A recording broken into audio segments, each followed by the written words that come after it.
Sorry about the late stream tonight, folks. Just having a bit busy tonight. But tonight we're going to be looking at magical creatures and stuff. Mystical and Sorry about the magical late stuff. stream tonight, folks. Mystical and magical stuff and like that. Supernatural creatures that may be aliens or might be cryptids, that sort of thing. Stories that basically tell with you can't basically be sure if there's something science, if they're from the realm of science fiction or from the mystical, magical world of wonders around us. Like extraterrestrials, or maybe they're just straight up aliens. But first, while we wait for people to gather in the chat, let me go off and show off some artwork from my own upcoming graphic novel, Scumdogs, okay? Here we go. Here we are. Here is my extreme 90s cover. This cover I did harken back to comic books of yesteryear, or rather comic books from decades ago, the comic books we all know and love. This cover is for my graphic novel Scumdogs. It's one of 3 different variant covers. Scumdogs is a parody comic book. I parodied the cartoons we all know and love when we were growing up, cartoons that really, really should be made again, cartoons that would really basically that we don't see anymore. Now, on this cover, you'll see pretty much all of the characters that will be appearing in my graphic novel. Here you see my 2 main characters, Deathmug and Buick Starpoon. Deathmug is basically based on various villains from 80s cartoons. He's the leader of the Scumdogs. The Scumdogs are former villains are actually former athletes. They used to compete in sporting events held with superhuman monsters as the pro athletes. See, they're called scum and dogs because they are scum and dogs for trading in their humanity for superpowers to become superhumanly powerful monsters. See, they either use science or through some more esoteric means to become these creatures, these superhumanly powerful monsters. So they're called scum dogs for doing it because they traded in their humanity for money. So they're only doing this to become famous and rich. Well, yeah, rich and famous. Fame and fortune, you get it. So not exactly the nicest guys around. But what happens when they get banned from sports? Well, the Scumdogs decide to take over the universe. Now, they're led by, as I said, Deathmug, the leader of the Scumdogs. He's the purple guy with the metal mask. He's an arrogant dictator who wants to rule the world. He's based on various villains from 80s cartoons. Like Skeletor from He-Man has got a skull face. Like the leaders of the villainous group from G.I. Joe, the leaders of Cobra, like Cobra Commander, he's got a metal mask. Like Serpentor, he's got gold on him, and he's purple like the Shredder from Teenage Mutant Ninja Turtles. And as I said, he's an arrogant, overblown dictator and stuff like that. He's fighting his arch enemy, Buick Starpoon, the guy with the pink pompadour hair over there. Him and the rest of his team, in fact, are all G.I. Joe parodies. In fact, anyone on this cover with a similar uniform to Buick Starpoon, you see his green uniform over there, or rather the white uniform, is part of his team in the Space Forces. Now, because they're basically G.I. Joe parodies, they each have a military specialty, something in the military that they basically do. He's based on various leaders from G.I. Joe, Buick Starpoon, but he's also based on space opera hero kind of characters like Zap Brannigan, Captain Kirk from Star Trek, James T. Kirk, Captain Kirk from Star Trek, Buzz Lightyear, or other such sci-fi characters. Now, he's based on he's an overblown military type of character. He's basically based on G.I. Joe characters, but his ego is so huge he keeps doing the wrong thing even though he knows it's wrong. It's wrong because he won't admit it because his ego is so huge. Him and Buick Starpoon hate each other's guts because their egos are so huge they can't do anything but hate each other. Then they're going to be fun when you see them fight each other. Now, the other members of his team in the Space Forces you can see on this cover as well. The guy over here with the mohawk, his name is Roadhog. His military specialty is that he's, an army guy. He was an army guy. Then you have this bald guy with a gun down here because whose name is Beach Pounder. His military specialty, the thing he does in the military, is that he's a Marine. Well, he was part of the Marines. Then you have this guy back here in the red uniform driving his vehicle, firing off his weapons. His name is Blast Tank. He's his military specialty is that he's a heavy vehicle specialist, a tanker. Now, this covers one of 3 different variant covers you'll be able to back when my Indiegogo goes live, so you have that to look forward to too. All right. Now let's go over here and look at Girl Friday, another member of the Wild Rangers. That's the name of Buick Starpoon's team in the Space Forces.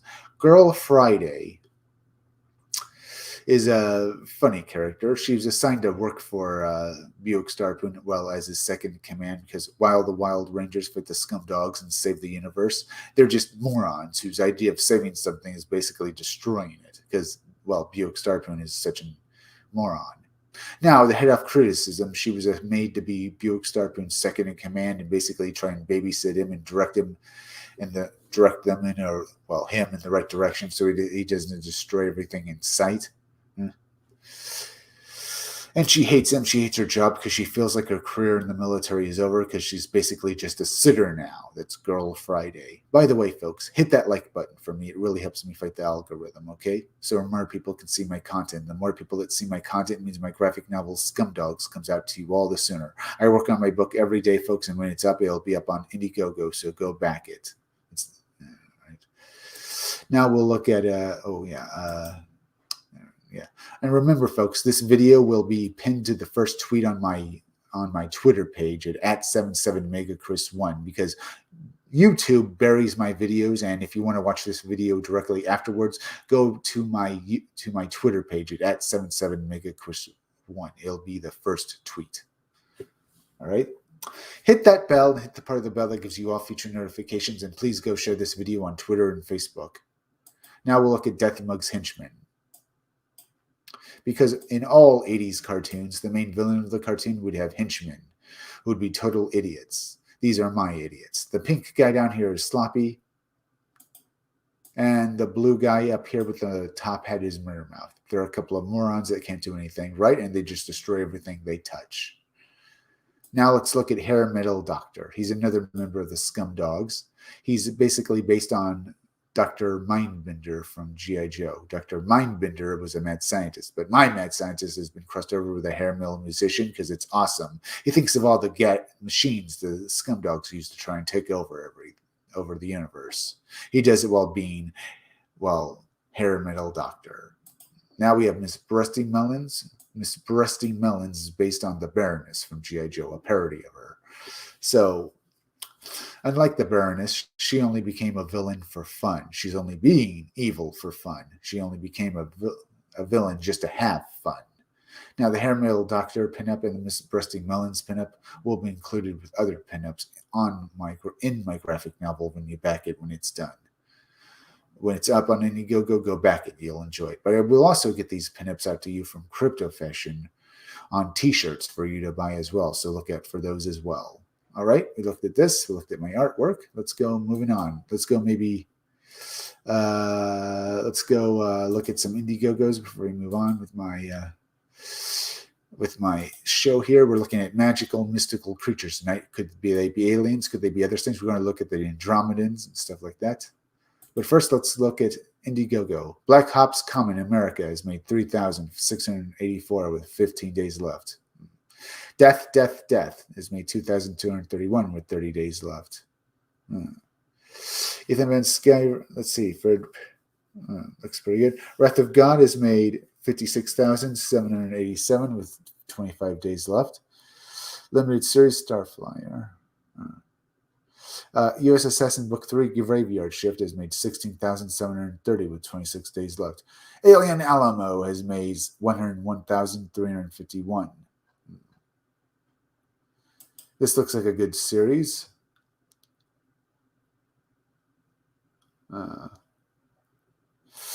Let's see. You can back this book for $25. You have a choice of several different covers. It's 1957. The Russians have just launched a satellite into the orbit. The world was changing. World War II veteran Travis Houston was struggling to adapt. All Travis wanted when he mustered out of the Marine Corps at the end of the war was some peace and quiet and a safe place to raise his son James, but the horrors he experienced in the Pacific and the death of his wife have left him empty and distant. The meteor shower changed all that. It wasn't a meteor shower, it was an invasion. Creatures from another world want ours, and the only thing standing between them and us is a man, a boy, and a boy. The Houstons are vastly outnumbered, but they are Texans and they have each other, so the odds might just be good for them. You can back this book for a good $25. You have several different covers you can pick from, and they all look good. When I do back this book, want to get Alien Alamo and the Chenoo together for $50, so that's a good price. The artwork looks great, and it looks pretty good. Let's go look at updates. Six Figure Young Lady, August 24th. Hello, advocates. I know we had our weekly updates yesterday, and I hate to clog up everything mailbox. Sure, you get plenty of those from others. But last night on the Comicsgate Kings show, we crossed the campaign over 100,000 mark. That's rarefied air for a crowdfunded comic, and even more so for my second campaign. Oh, it looks good. Yeah, 101,491. Yeah, looking very good for this series. Let's go back this book. It's up on Go Back Alien Alamo. It's up on Indiegogo, folks. Let's go look at a few more or anything else. Here's Jack the Ripper Vampire Hunter, 35,095 with 4 days left. We also have Midnight Highway 1 and 2. It's got 4 days left. It's made 417. Midnight Highway. Ooh, look at those covers. The story so far, Midnight Highway follows the misadventures of Alex, a teenager, lost unknown, mysterious supernatural road, where anything can and will happen. In the first issue, Alex stumbles into the Midnight Highway after escaping a horrifying creature in a high-speed chase through a lightning storm. In the latest issue, Alex finds himself in a haunted arcade, forced to play a game called The Gauntlet, chance to get back home to Kelly, the love of his life, or continue to hopelessly wander this endless stretch of road. Who is this book for? Fans of 80s horror and sci-fi will get absolutely nuts for the endless twisted excitement, Midnight Highway. If you enjoyed the sense of amnesia, Twilight Zone, John Carpenter's The Thing evoked, then you'll love this latest installment. Here's what others are saying. Well, like this. You can back this book, The Wraith, $10, Firestarter, $10. Get a physical copy of 2 cover art with the PDF. Evil Dead, $10. Caught up with 1 and 2 PDF form. Wrath 10, get a physical copy of cover B with PDF. Fright Night, $20. Get a physical copies of 1 and 2 and PDF for $20. Okay, that's not too bad. And look at this artwork. Yeah.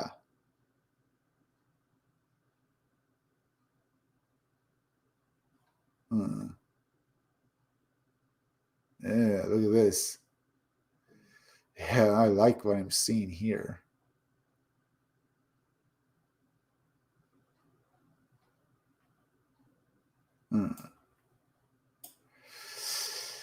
Let's take a look at this trailer.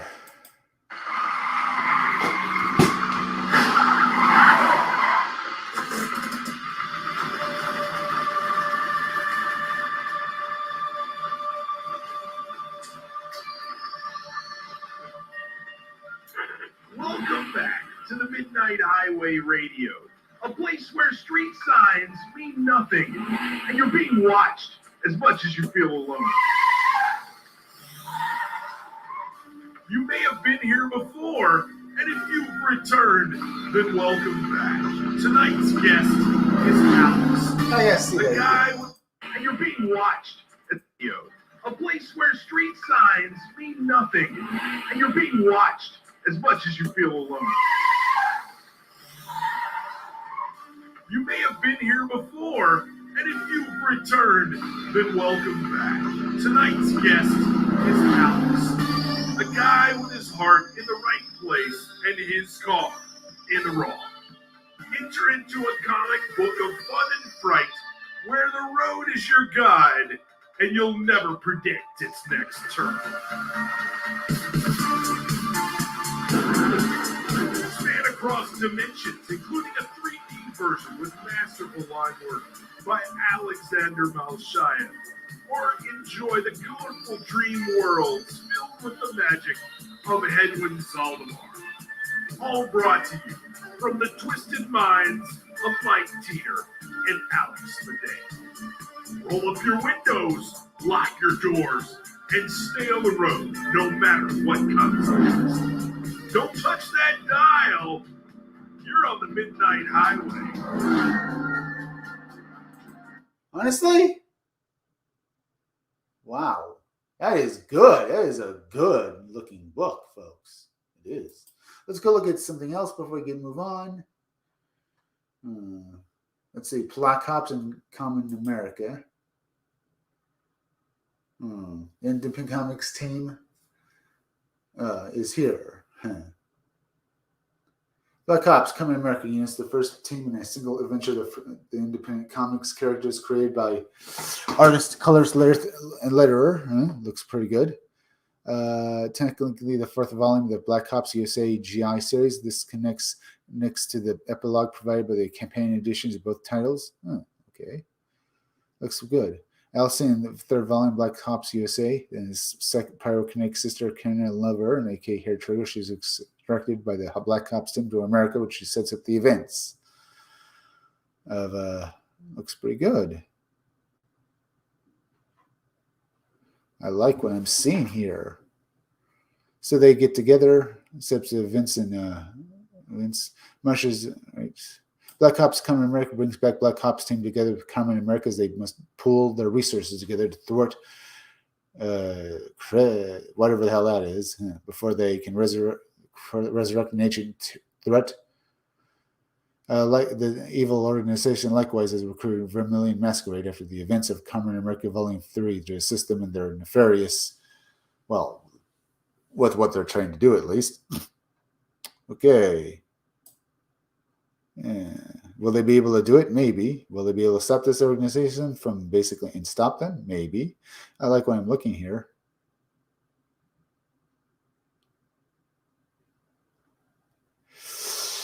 Okay, let's see how much can you back this book. A physical graphic novel, $10. The physical print edition of 72-page of full-color hardcover action. Be sure to add the Black Ops and Nimbus at checkout if you need to get caught up. A Nimbus, Black Ops, and Nimbus digital only.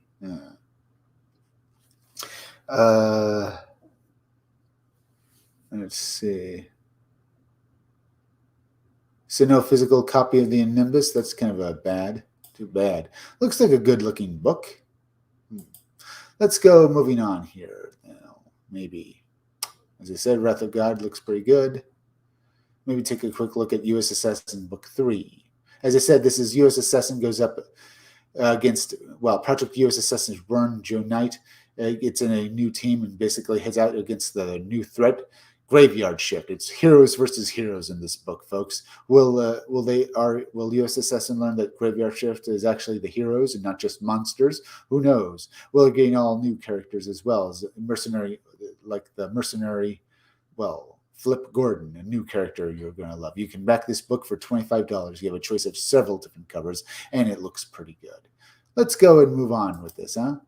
We got stuff to look through tonight, so let's go. Maybe start out with the Andromedans. Hybrid Horizons contact phenomenon. Trying to look at least trying to AT alien humanoids fishes heal themselves just in time for all of you. Or maybe you should look at a list of alien descriptions. Let's see how long this article is and stuff like that. Get an idea on some of these mystical creatures. Are they aliens or are they something magical and stuff like that? Let's see. Maybe get an idea about that. This is a list of different alien creatures. Here they are, Andromedans. The Andromedan Council has ordered all extraterrestrial presence on the planet. Has ordered all in the planet and on the moon to be completely out of our space. They want everything that's ET, benevolent or not, off the planet. Off, huh? I'm not so sure about that. This very interesting, since there are over 1,833 reptilians living on our planet, over 18,000 greys living underground and on the moon. The council would like to see how we will live with each other when we are not being manipulated by ETs, as we have been for the last 5,723 years, huh? At least that's what they say. I wanted to do a quick thing on that, on various creatures like that. Aliens or magical creatures could they be? Who knows?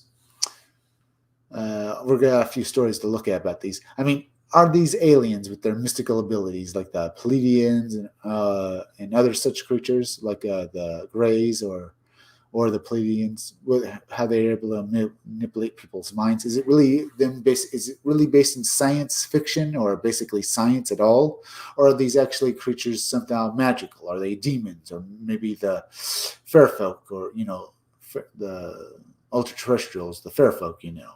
Are they actually magical? Is that what they have this business? Are they actually do they actually use spaceships, or do they somehow convert themselves into pure energy and travel through the sky? Because a lot of that stuff, a lot of descriptions of UFOs don't just mention basically flying ships like a spaceship. They mention these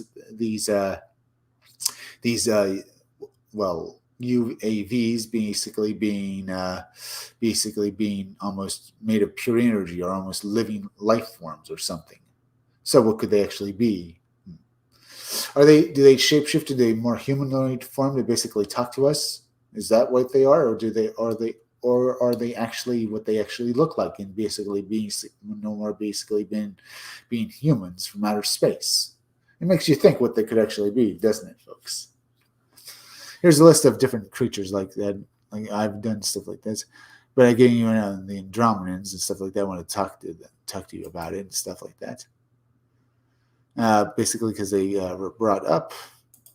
But yeah, I know they have a mystical and magical abilities or something like that. So it makes me ask what they could actually be. But there are other such various paranormal things, and are ghosts as well. Basically, are they actually ghosts, or maybe they're aliens? But why would they be attracted to places where there'd be crime, or basically battlefields, old battlefields? And why would they take on the form of old soldiers from those battlefields when people do see anything like that? But it is because, or is there somehow the fact that something bad happened in those areas, somehow drawing alien creatures to there as well? Is it because, like, someone dying somehow leaves something like a signal or a mark, and over time that mark gives something like a ghost, and that in return drawing, or maybe brings in other such creatures, not just the spirit of the person who died, but maybe even demons. And then, the more creatures that seem to gather in such areas, the darker it becomes, or basically gets a reputation for having such things happen to it, that even draws forth cryptids and aliens to it, or so, because the area itself becomes situated with such weird findings that naturally brings everything along with it. Or maybe did aliens visit first, and somehow a crime took place there, and someone was murdered and became a ghost?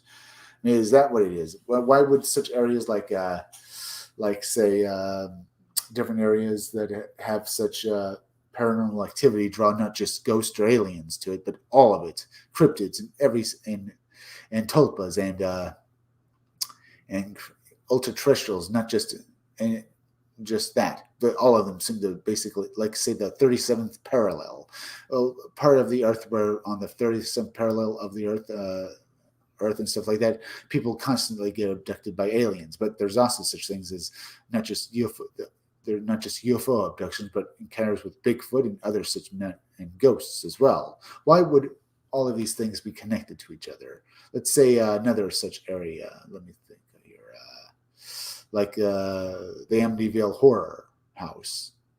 Just a little thing there. I was also thinking about Gettysburg with all the ghosts of the dead soldiers there. Do people ever see aliens in Gettysburg? Maybe you just look up into the sky, you get the idea. Which is going to be a good segue to this over here. Order of Battle, a paranormal experience. We'll look at this tonight. This is probably just a ghost story. Maybe it doesn't have anything with aliens, but you'll get the idea. I wrote the following narrative not long after my experience in June 1998. It occurred during research while in my childhood hometown, and answered a few questions, at least to me, of the actual history leading up to the Battle of Gettysburg. Most people are sensitive to spirit energy will agree that the Gettysburg battlefield and surrounding area is probably the most active locale for paranormal phenomenon in the United States, if not the world. It seems that people have seen or heard something out of the ordinary at every engagement spot in the battlefield. I have also investigated phenomenon at other battle areas, including Lee's retreat back through the Maryland land and into Virginia after the Gettysburg engagement. I was born and raised in Hanover, Pennsylvania, 13 miles east of Gettysburg, so my knowledge of the Battle of Gettysburg came east in my childhood. I became interested in the history of the leading up to the decisive. I became interesting right there. So yeah, Gettysburg. Now we talk about that. But as I said, what is with these areas that basically draw such energies in? Was it just the battle itself, or were these creatures already there and somehow the battle basically made it easier? The battle at Gettysburg basically made it easier for such phenomenon to take place in. Well, let's get a decisive clash between North and South. Of course, at that time was mostly limited to reading and making inquiries, but my spiritual abilities had been gradually developing since an early age, to the point where I was recognizing different vibrations and energies. In June 1998, I decided to take a few weeks to get up close and personal with my history of the Battle of Hanover, an important prelude to the Battle of Gettysburg. Most of my investigation concentrated on the exact order of the battle that day on June 30th, 1865. Well, all through most of the building, the locations are no longer there. It was surprising how the official report that was made after the battle corresponded with some of the landmarks that remain. One evening, I found myself north of Hanover, near the area of the old Hanover Airport and beyond. I was walking around trying to get a feel for landmarks. Broadway, formerly the Abbottstown Pike, leads from the Hanover Square north into the Pigeon Hills. Near this point, I started to get a residual sense of horses and chaos. Nothing was very clear, but I could tell that the track was that of an Union cavalry. It felt like the engagement was near. I was able to pick up just bits and pieces of weak spiritual activity. I decided to drive back into town, stopping several times in hopes of sensing energy. I wasn't recognizing anything other than the strange looks I was getting from people setting up on their porches. And in fact, one man recognized me and started a conversation. I told him that I was doing, and I got a glance that I was now familiar with, that I must be nuts. Anyway, I told him it was nice to see him again and continued my trek south on Broadway. At this point, I was getting close to my grandmother's residence. Her house was built in 1903 by my great-grandmother, but some of the word structure from the original building was incorporated into the newer structure. She was at her friend's house visiting, so I decided to sit out by the old pine trees on the north side of the house. My grandmother was always been an inspiration to my love of local history. For as long as I could remember, she swore that Brigadier General George Armstrong Custer had dismounted his horse, sat on a bench in front of the original building. At the time, it was a store, and held a brief conversation with his officers after he and his Michigan cavalry counterattacked Major General Jeb Stuart's invading forces and had forced them out of the town. I'd always considered the story as a tale that embellished itself over the years. I did know that this was near the point where Custer's fires crushed into Stuart's forces during the counterattack, when most of the heavy fighting occurred closer to the town square. So that's what I thought. By this time, it was starting to get dark, and there was minimal traffic in the street. It was a weekend in Hanover was still stereotypical small town that rolls on the sidewalks at night, especially in the residential area. The weather was calm and warm. I sat there for about an hour or so thinking about my activities for the following day. In fact, I'm sure I dozed off a bit when I noticed the muffled sound of horses. Soon I was hearing pops, and I swear I could smell sulfur from burnt gunpowder. By the way, folks, leave me a few chats. I want to hear from you guys about this.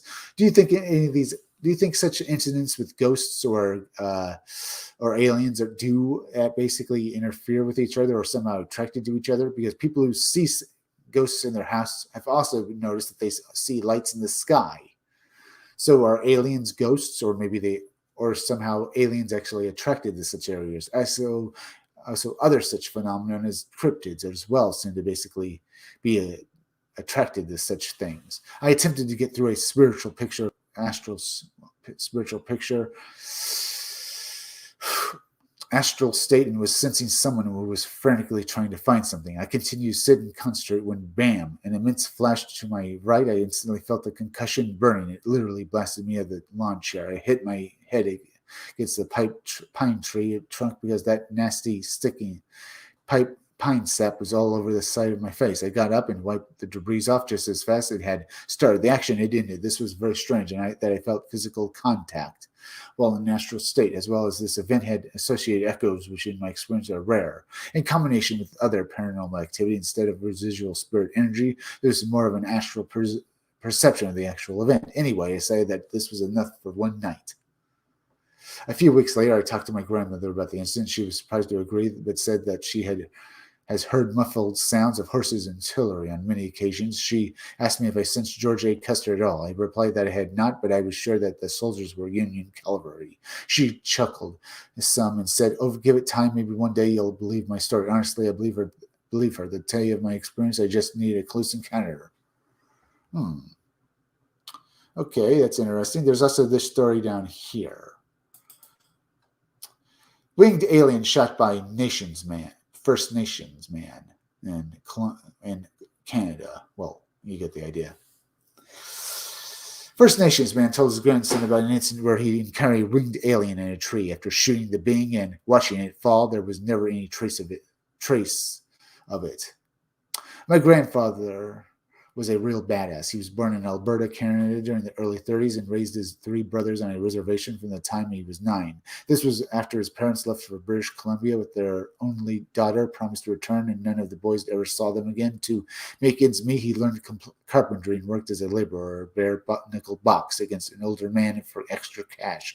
He learned how to track and hunt and always came home with something to eat when work was scarce. When he was 14, he put the second oldest brother in charge of the household, left it in search of his parents in a bare life and never went back. That was the last time he saw any of his family members. He spent several months riding the rails, befriending some transients while using his fighting skills to defend himself against others. He eventually made his way to Vancouver, the last known whereabouts of his parents and sister, and started working in a pulp mill. At 17, he met my grandmother, and the two eventually married, leading to him giving up his search for his family. They brought some land, and he spent his free time building several houses, which still stand today. One of those sat on the land he brought with my grandmother, which included acres of wooded area. On this land, my grandparents kept horses and small farm animals for eggs and meat. My aunt was born in the early 50s, and then my mother came along right before the end of end of decade. As far as I've heard, nothing bad or strange really happened until my mom found an old Ouija board and played with it by herself. But I don't know if that was any relation to the story. My mother was around 8 when she was riding her horse through the wooded part of the acreage. When the horse stopped dead in its tracks, my mom tried to spur it on, but it was frozen in fear, and all of a sudden she smelled something like rotten cabbage and meat. She pulled back on the reins. The horse instantly turned and took off back toward the house, almost knocking her off its back several times along the way. Afterwards, the horse was never the same. It would try to kick her, and if she got on it, it would fall backwards, trying to crush her beneath it. Once it started acting like its old self again, letting her climb onto it. But once she did, it ran towards the road, stopped abruptly, and bucked her forward into the path of an oncoming car. My grandpa saw it happen and put a shotgun to its head, and the horse just kept breathing heavily, staring straight ahead. Mother barely missed being run over by a car that saw the horse coming and managed to swerve out of the way. And my grandmother begged grandfather not to shoot the horse. He finally decided to give it away when he saw my mother wasn't badly injured. Same horse fell on the next person to ride it, breaking her collarbone, of course. The father did what my grandfather said he should have done the first time. After that, animals started going missing, and one of my hunting dogs was injured by something during an attack at night. My grandpa and one of the hunting dogs was my grandpa set out some traps and stayed in the hayloft above the barn with a shotgun and rifle beside him and slept out there for several nights. He figured it was foxes or maybe coyotes or wolves or even a desperate bear, which is what he attributed the smell in the woods to. And the horse's reason for losing losing what it had, losing its reasoning and stuff. Okay, it was an animal, so it lost its for losing its head. But nothing came the entire time he slept out there, and eventually he figured it had moved on to easier prey or die. The day after they stopped sleeping in the barn, my mom was out near the tree playing with the injured dog as it was healing. Out of nowhere, the dog started sniffing the air and positioned itself between mom and the trees, growling and barking. My grandpa heard the noise and came out, stopped in his tracks, and called back to my grandmother to bring his rifle, his gun. Then whistled for the dogs. My grandma came out and handed him his gun, then asked what was going on. As the dogs all started to react like the first one, my grandfather pointed to one of the treetops, which looked longer and thicker than those around it, was very slightly moving.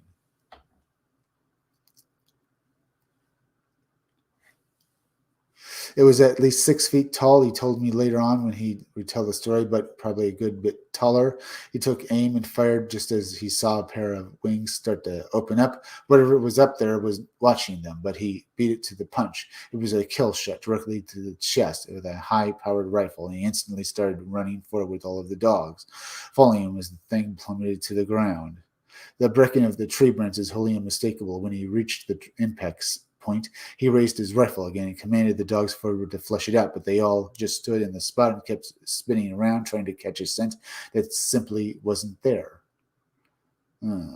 A pile of broken branches lay in the obvious landing spot, but beyond that, there was no proof that anything had happened. No body, no blood, no trail. It had either disappeared or gone straight back to the way it came. He searched those woods for several days, but never found a sign of what that thing was. They didn't see it or experience issues with animals after that. Decades later, when he was dying, he kept talking about how he saw something in his delirium. He referred to it as an alien, but he said it was coming back for him.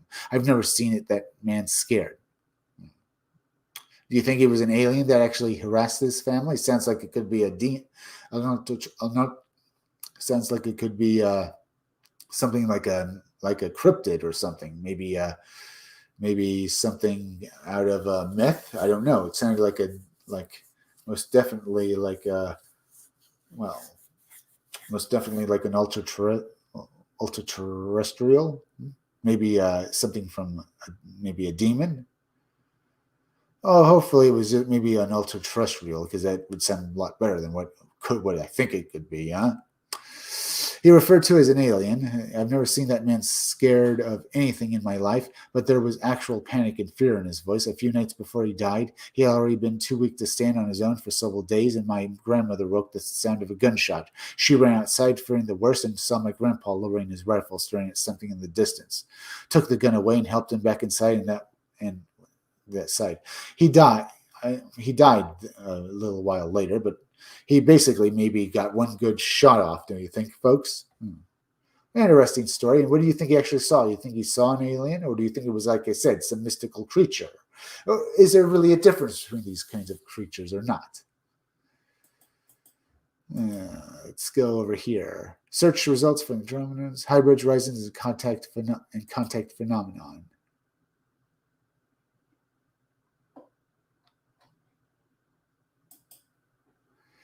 Let's see. Published. I received the following article from Jay of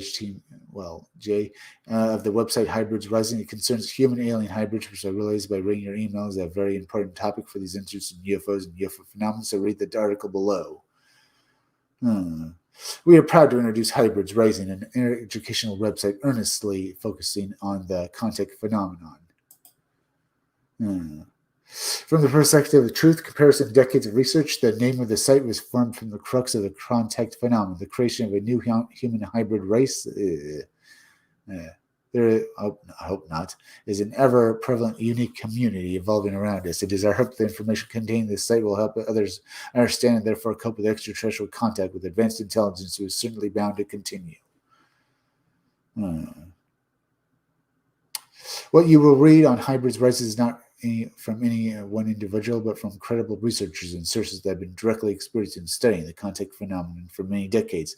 The Hybrid Rising scene will attempt to educate people who are in need of help in understanding what may be occurring in their own lives, as well as those who are ready to begin to consider the possibility that we are being visited by advanced intelligences from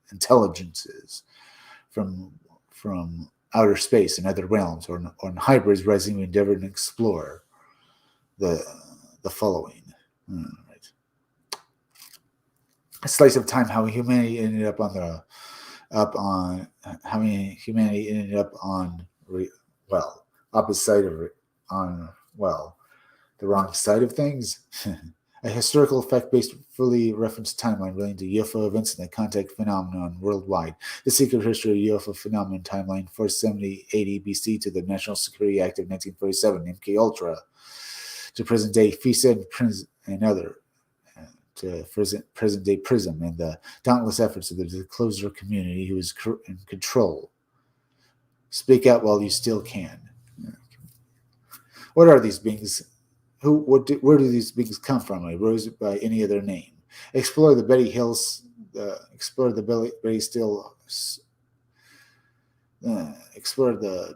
Betty Star map, the Fish Ehrenberg, Coach Kaiberg,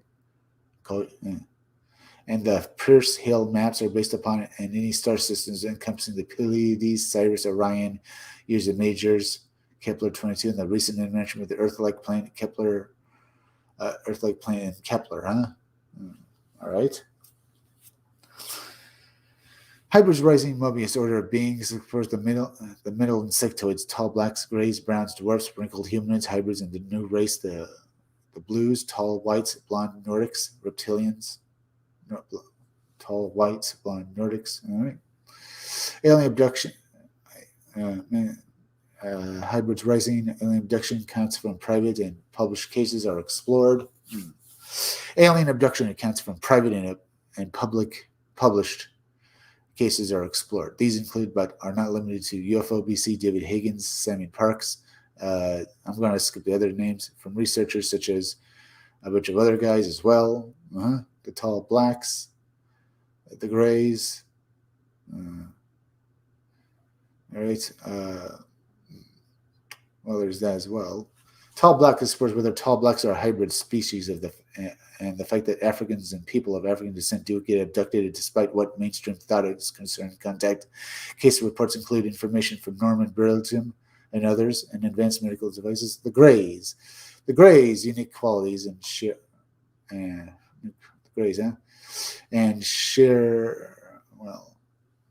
the Greys' unique qualities and shared consciousness abilities are explored, as well as their reproductive focus and physical commonalities and differences. Greys' craft in cases such as Betty Anderson, Betty and her husband, and the fantastic art from Object Report are included. We look at what the Greys are doing and why we believe they have been here for a very long time. Brown dwarf aliens. The misunderstood brown dwarfs, sometimes referred to as the chubby ETs, involved in alien abductions much more than people realize. We look at the medical procedures they perform in their research for specific types of human DNA. Wrinkled humanoids, hybrids, and the new race of children, How much more of this are there? These are different, this listing of different creatures and stuff like that. Blue aliens, tall whites, blonde Nordic aliens. Blonde Nordics can shapeshift and exist in a state of dual and shared consciousness. Blondes are teaching, humans about their own dualistic qualities. We discussed blonde Nordics who clone and human perception. And are these beings really blondes, or are they hybrids? Could some of them actually be reptilians? I don't really know about that. Right, looked at this. Not too much on what we're doing, but you get an idea that a lot of these creatures are mystical and magical. I'm not too sure about going through all of the list here. I've done another video, but I guess I could do something like that. But we talk about that. Are these creatures actually, with the blonde Nordics, it could very well be ultra-terrestrials. Remember, fairies and such creatures are often depicted with blonde hair and basically being, the way these creatures, the blonde Nordics, are often talked about. Sometimes with red hair, blazing, glowing eyes, and stuff like that, or basically looking like something from Lord of the Rings. You get the idea when you talk about blonde Nordics and stuff like that. So could it be? Maybe. Let's go. Maybe look at a few more stories here.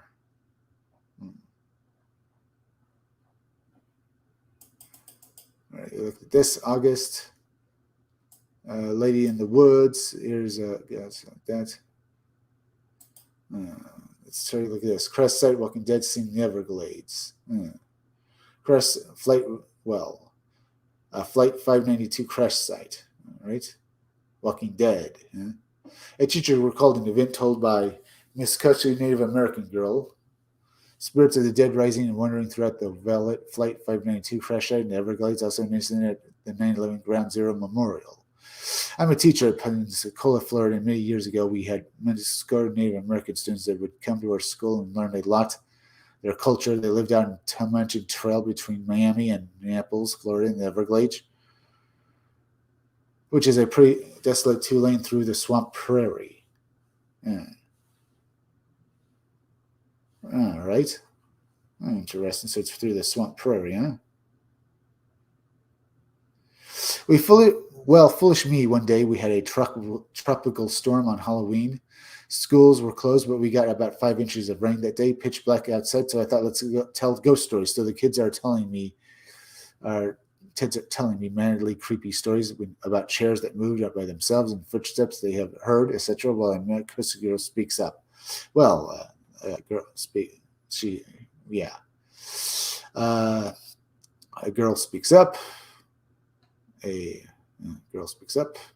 Apparently, they have cultural beliefs that they can see the dead. Spirits are part of their everyday existence. They believe, for example, if you get up from a chair immediately, a ghost replaces you in the seat, and some can see the dead. So she starts telling you about seeing ghosts in the Everglades and the story of her uncle who was driving down Tullamarine Trail in the middle of the night. He sees a green boy standing on the side of the road. He knows what's up with him in 1 second, so he refuses to make eye contact and passes him. Sure enough, a minute later, he's on the side of the road again, smiling and waving. Hell no, this uncle says and murmurs by. Then he feels the dude sitting in the passenger seat next to him. He just grips the wheel and stares straight ahead, and soon enough the presence vanishes. Now I know this sounds like a ghost story 101, but to hear it in the dark, ringing Halloween scared the F out of me. Then she continued, she lived close to where Valu Jet Flight 592, basically was found in the crash site in the Everglades, May 1996. And she described seeing the dead walking out of the swamp on certain nights near her house. She said this was all a matter of fact. In a way, I totally believed her. She had a younger sister and didn't speak much. They were 8 and 7th grade, and I took them on a class trip in New York City in 2005. We went to the 9/11 Ground Zero Memorial.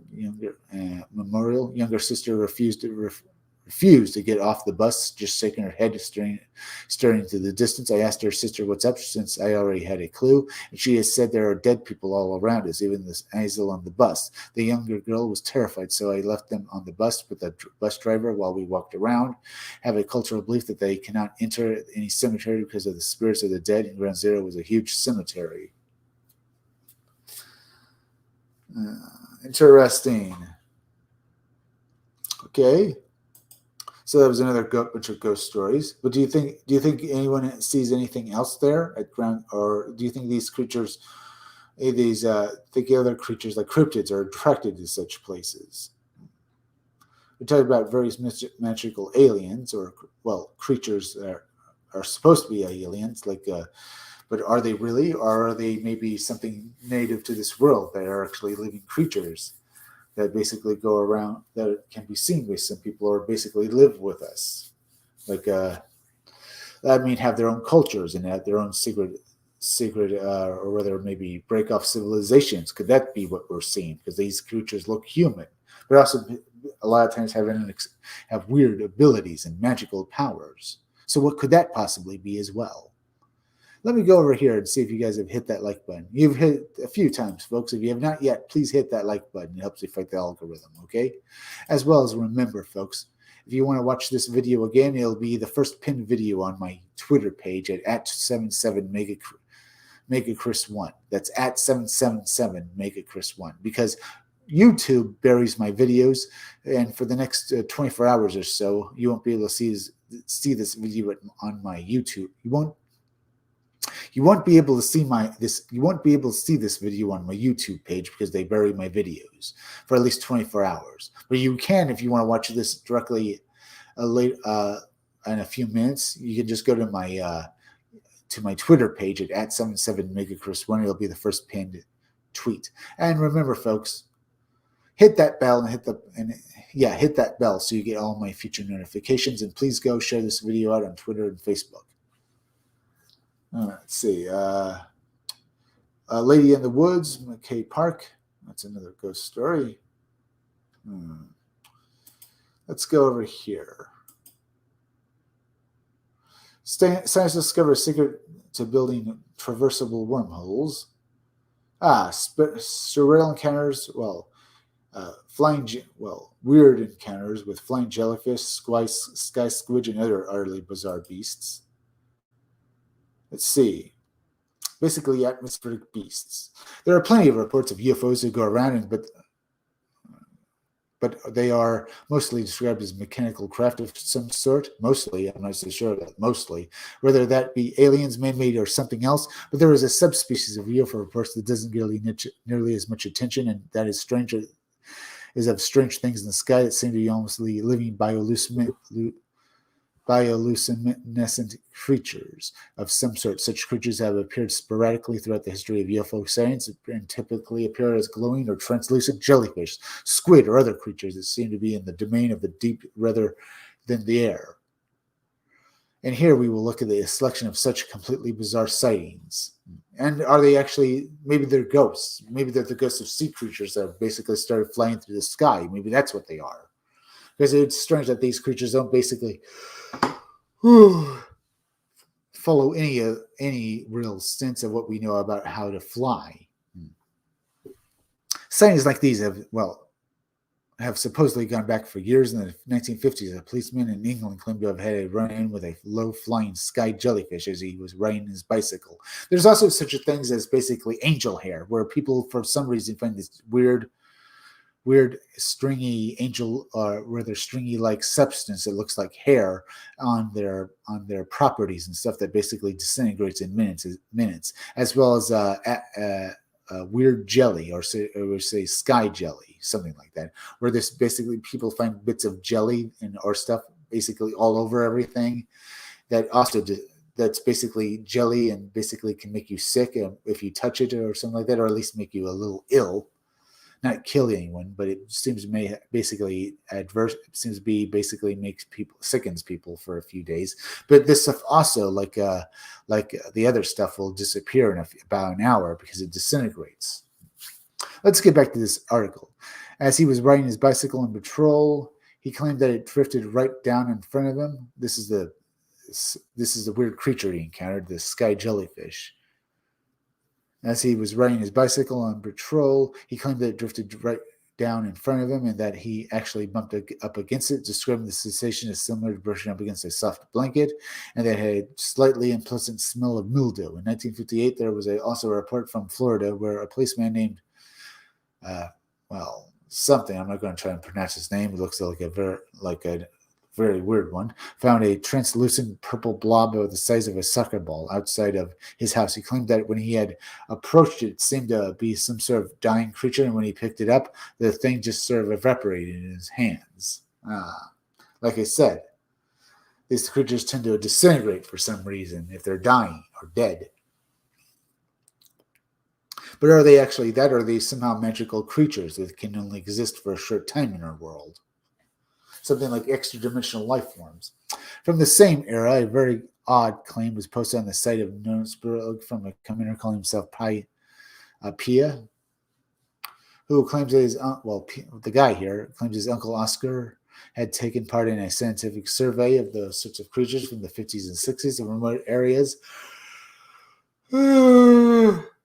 of San Francisco. Apparently experienced a spat of sightings for over a decade that what were usually referred to as space jellies, which would congregate in the upper atmosphere along the coast, after which they would soar up into the upper atmosphere and out of sight.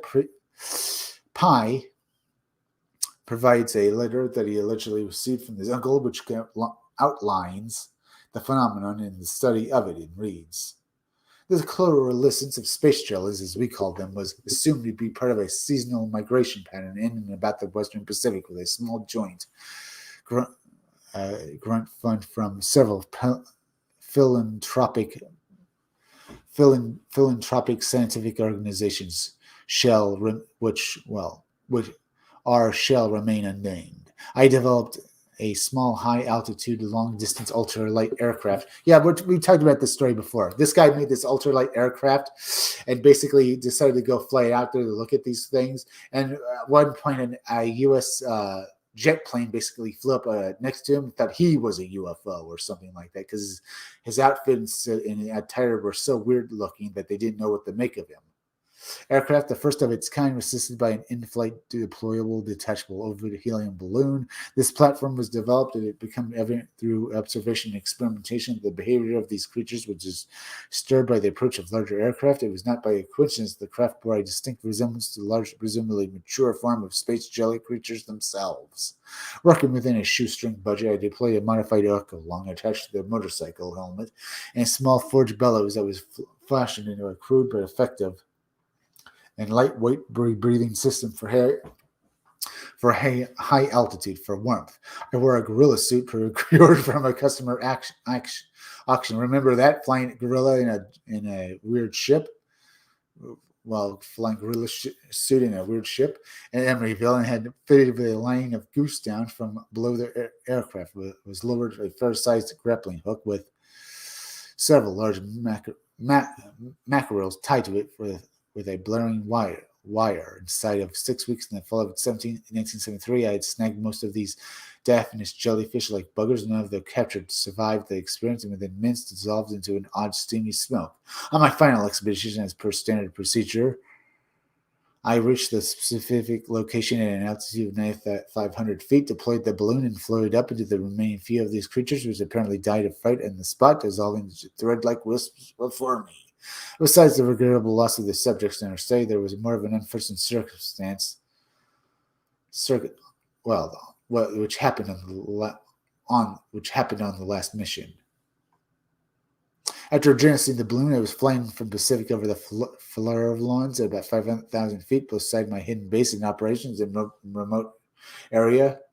I was spotted by a U.S. Navy crew on a practice and shakedown cruise flying a restored antique Constellation Velter PB-2Y Coronado that was to be displayed in a few days at a Fleet Week expedition. Okay, there wasn't a jet plane involved in this. It was just a Navy ship or something, just a ship they were using near a fisherman's wharf. Let's get back to it and stuff. Yeah. Let's get back to this. Near a fisherman's wharf, they veered off course, followed me, and executed a close and slow pass-by over San Francisco Bay. Okay, so it was a plane they were in, huh? So close I could see the faces of the pilot and crew. The flying boat then abruptly dropped altitude and bridged near the Mo Island Naval Shipyard, and what, for all intents and purposes, appeared to be an emergency landing. Weeks later, I learned through some Navy sources who hang out Fridays in the bar and grill that the pilot and crew recovered from the plane had babbled incoherently, and for days all they could get out of them was flying fish bear. Needless to say, the story has never been declassified and likely never will be. The only reason I relate it now is it's laid to the rest of the fears that may still exist about those creatures, and confident in the knowledge that no one in their right mind would ever actually believe it.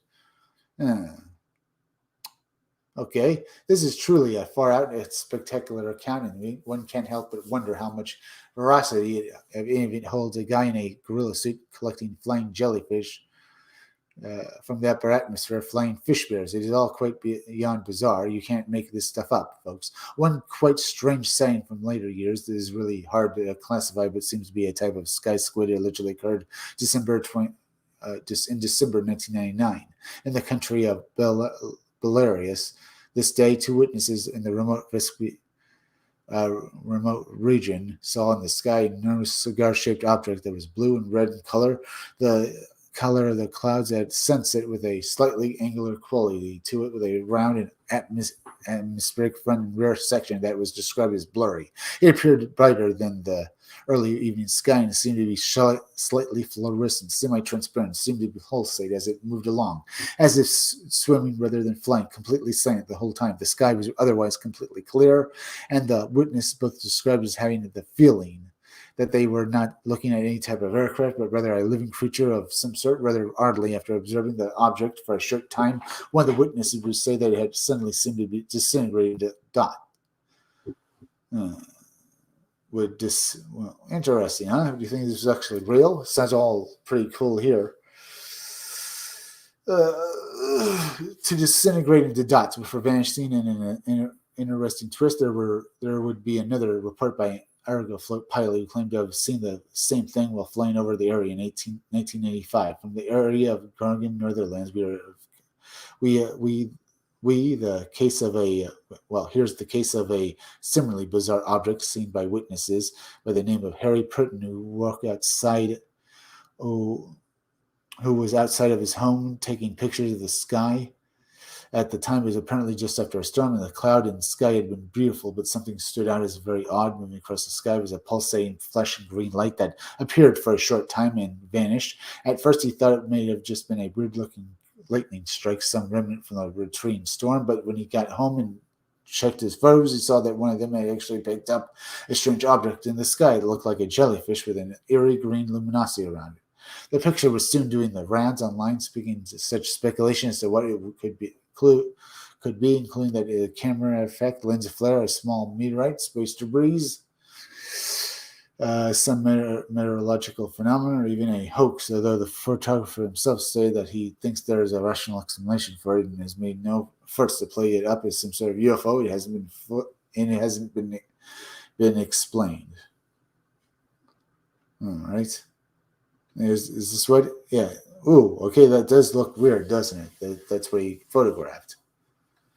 Let's see about this. All right. How much more of this do I have yet? Okay, maybe not that much more. Another mysterious photo was captured in Anderson, Norway, by witnesses an amateur photographer named Per Atney Wilson, and he was, Pierre here was going through photographs he had taken of the Northern Lights. He noticed in one of the images a strange green glowing jellyfish-shaped object hovering over the landscape, and it seemed to be a lens artifact or a light trick of the light. But whether a solid float, it didn't. He says it did seem to be a lens. He says it did seem to be that. But whether I saw he basically says it didn't seem like a lens artifact or a trick of the light, but whether a solid floating object in the sky. But it was so strange that he posted the photograph online, and a deluge of responses came in with many suggesting that it was a northern light reflecting off of something such as a satellite or cloud. But it was also pointed out that such a reflection was likely to be green. It still hasn't completely been solved. Mike Knuckles, the guy here himself, has said, "I have never seen an object like this before, and I'm eager to find an explanation for this to the phenomenon." In 1998, there was a mass sighting of some sort of sky jellyfish in China. On October 19th of that year, 4 military radar stations in Hebei province picked up a strange radar signature hovering near a military flight train school about 90 miles northwest of Shanghai, when no other known civilian or military aircraft was shown to be in the area. It was alarming enough that a J-6 jet fighter was scrambled and sent to investigate. When they approached with the pilot and radar officer on the jet, would claim they saw a mushroom or jellyfish shaped object with a bottom section covered with bright dangling lights. Whatever it was proved to be very evasive and suddenly began to ascend as the fighter approached, with the pilot even at one point requiring permission to fire on it, which was denied. The fire on it. Jeez, that's what he meant, which was denied. The object seemed to toy with the jet before suddenly ascending at a rapid pace, and the jet then chased it to an altitude of 39,600 feet before being forced to return to base due to a lack of fuel. 2 more jets were sent out, but by the time they arrived, the object was gone. It would later turn out that 140 witnesses on the ground had seen an object as well, including many cadets and officers at the flight school, all of who described the exact same thing, considering that the original report ran in a respected newspaper, the Daily, something Daily. It is considered to be credible. I'm not going to read the name of the newspaper because I'm not quite sure how to say it. It is considered to be credible due to the fact that the mainstream Chinese newspaper hardly ever mentioned anything to do with UFOs or anything else like that.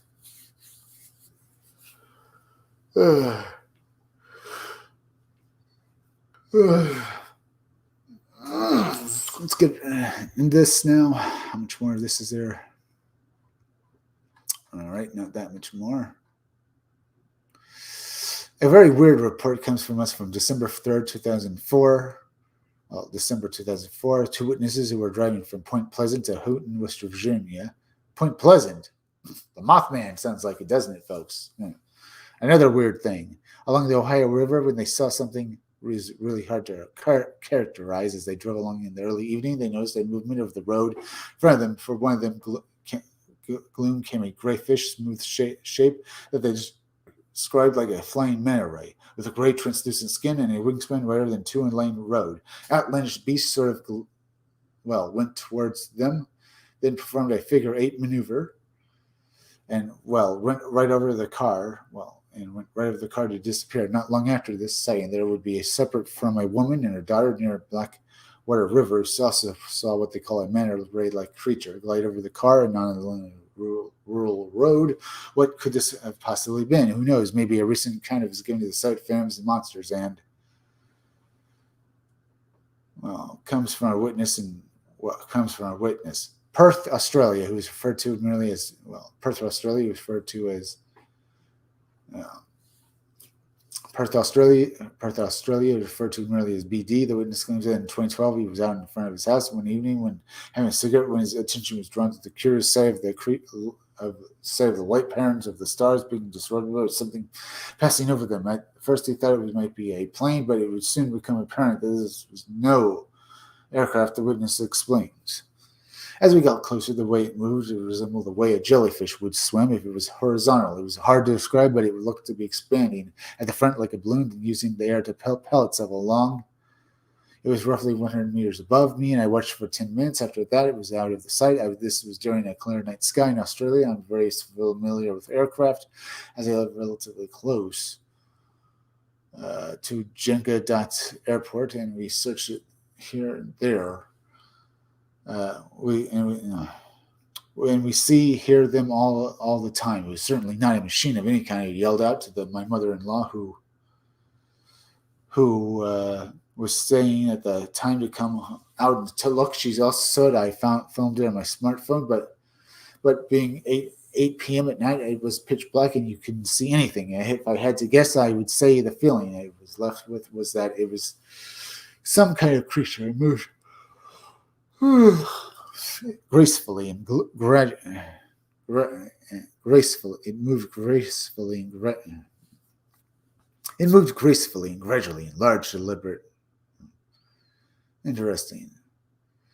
It moves gracefully and gradually in large, deliberate movements, like a large bird would do with a huge, long flap of its wings, then gliding for a bit.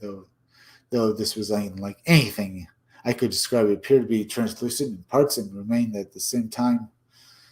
It remained at the same altitude and just out of complete silence. Interesting. I could describe it appeared to be translucent in parts and it remained at the same altitude and speed, but just completely silent. Interesting. Let's finish this off. Amazingly, there was a follow-up report from a different witness who claims that he and a friend saw what appears to be the same similar creature around Perth around the same time as sighting the witness says of this creature. I would like to confirm the story of the flying jellyfish-like creatures as described in your phone on BD. There were 2, actually, of us. Not just myself. We were in Perth CBD, actually, having a glass of wine and on a quite loud jazz music. Bailing to about 10 meters from the ground. I was so thrilled to find out there was another person who has seen this. Thrilled to find out there was another person who has seen this. The creature was behaving exactly as described by BD. So basically like jellyfish, but without any long tentacles, about a size of a balloon. It was kind of changing according to the different colored lightning to the balcony. That was basically put on the balcony, and it was flying upwards so effortlessly. It is really precious. I have finally found this. I've been searching for so long. I have to be honest, I don't recall this exact thing, but it must have been the same night as BD mentioned. We had seen it around 9 to 10 p.m. either Friday or Saturday. The creature wasn't too shy either. I mean, it didn't fly in a hurry. It would gladly put my hand on my fly in a hurry. Would gladly put my hand on my heart on this one, and may actually try to find it again. But who knows? How often do they appear? All right. So is this a magical creature or not? They all sound very interesting. What could such creatures be? One idea is that they are a type of, there's atmospheric beasts. That they are atmospheric beasts. They are a type of theoretical organism known as atmospheric beasts. Atmospheric beasts are atmospheric life forms. Atmospheric beasts, atmospheric beasts, known as atmospheric beasts, atmospheric life forms, as they're often called, are said to be organisms that live in their entire lives flying high in the atmosphere and detected by humans. These creatures are often described as having bodies that are semi-solid or almost insubstantial, with some reports even claiming that they are able to adjust their density from almost immaterial to invisible to a more solid, depending on as yet unknown factor. Theories have been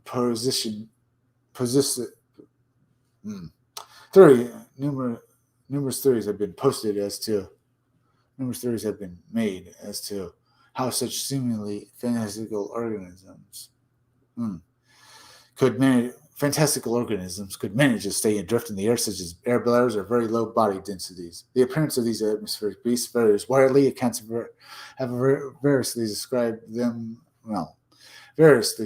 as amorphous and cloud-like behemoths, fin squid-like creatures, floating organisms, gelatinous oddities, and even dragons the size of atmospheric beasts. Likewise, run the gamut from tiny and bird-like to gargantuan monsters hundreds of feet long. Although these enigmatic creatures are said to be typically look too high in the atmosphere or to be insubstantial to see with the naked eye.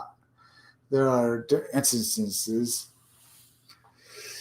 of when one might become observable for some reason. Indeed, there has been a substantial amount of sighting reports over the years from all over the world describing unusual flying monsters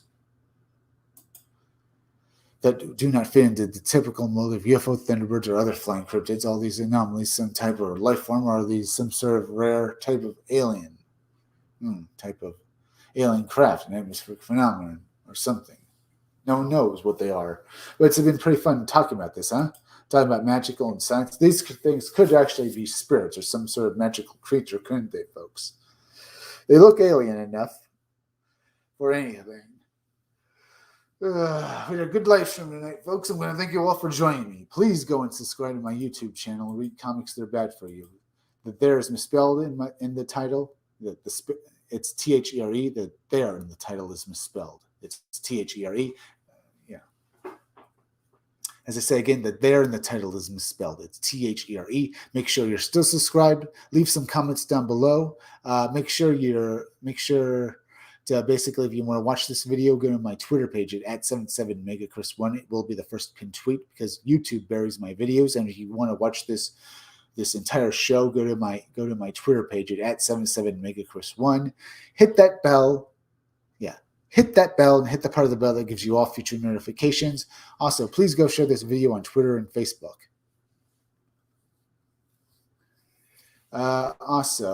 Remember, folks, go and subscribe to Stitched Together Picks. Stitched Together Picks is a great YouTube channel. He reviews movies. He plays this character called a maniacal cinephile. He plays these characters with multiple personality disorders. Maniacal cinephile will not just be one character; there's a whole bunch of them, and they are fun to watch. Go and subscribe. He reviews movies, and his reviews are good. You laugh so much when you're watching the maniacal cinephile, watching his channel. When you're watching his channel, Stitched Together Picks. Go and subscribe to Stitched Together Picks. Remember also, go and subscribe to Creepy Little Book. Creepy Little Book is like the Art Bell radio show. He does small videos talking about high strangeness, but he also does live streams every night. He live streams on weekdays at 12:30 a.m. and on weekends at 10 o'clock p.m. He talks about aliens and ghosts, and learns so much from watching Creepy Little Book. He learns so much about this weird phenomenon that goes on in the world. Go and subscribe to Creepy Little Book. Remember also, go over and subscribe to Robot Co-op. Robot Co-op is a great YouTube channel. They have some great content on it. They play these video games. They do these video game live streams with these robot puppets. Yeah, they do live streams with them. When they're playing these games, you have so much fun watching them basically make jokes and stuff. They are just great. Also, folks, remember, I'll be back again tomorrow around 5 o'clock or 6 o'clock or 11 o'clock p.m. for another live stream, so be sure to come back again then. I'm Chris Williams from the Scum